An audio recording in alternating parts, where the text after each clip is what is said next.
Hello mga kapitbook, ako si Eddie Rusty ng San Jose, Pasay Parish. Today is April 23, 2022.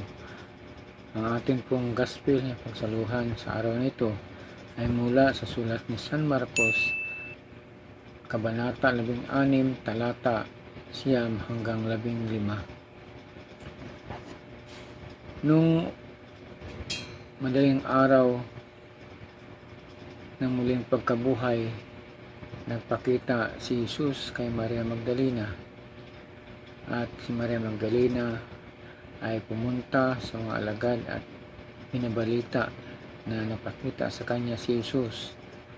Ngunit hindi naniniwala ang mga alagad sa kanyang binabalita.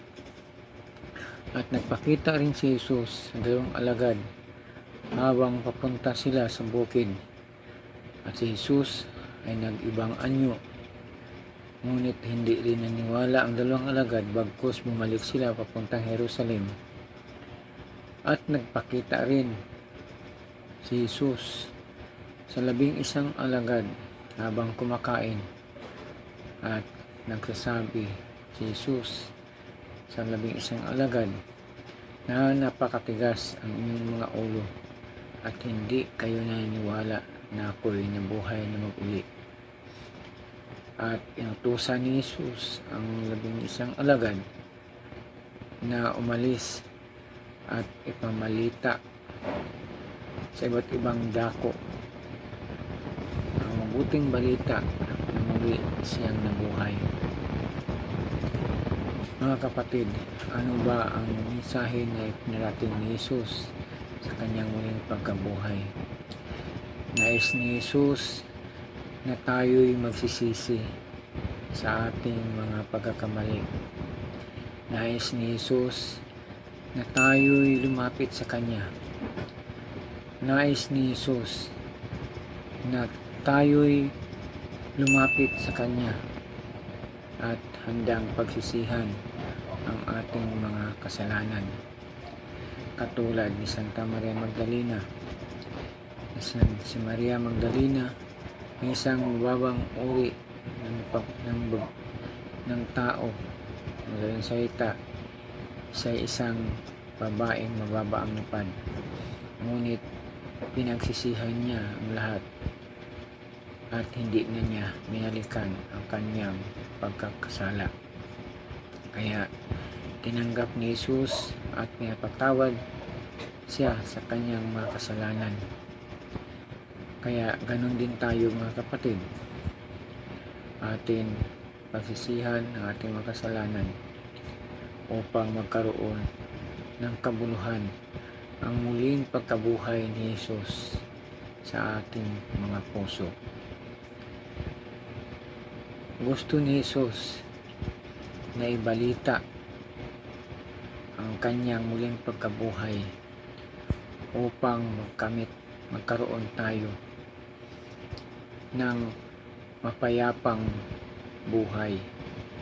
Gusto ni Jesus na ipamalita na siya ay muling nabuhay sa ating mga puso at isipan upang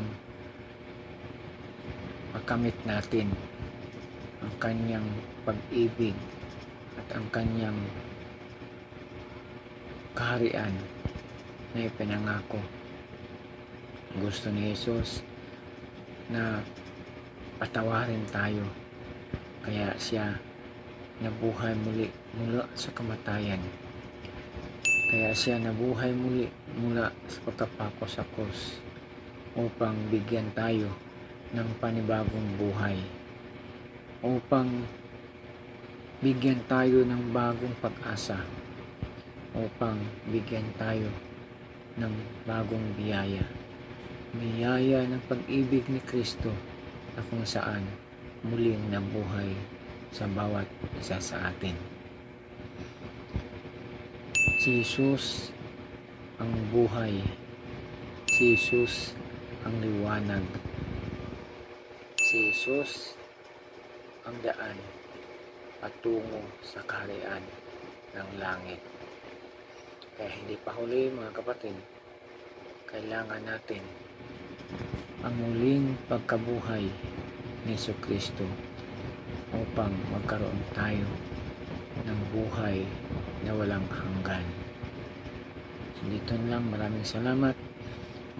Kung nais po ninyo magpatuloy na manood ng ating mga reflection, nais po kayong pumunta sa YouTube, Facebook, at sa ating Facebook page, at maaari po kayo mag-subscribe sa www.facebook.ph. Salamat. God bless us all.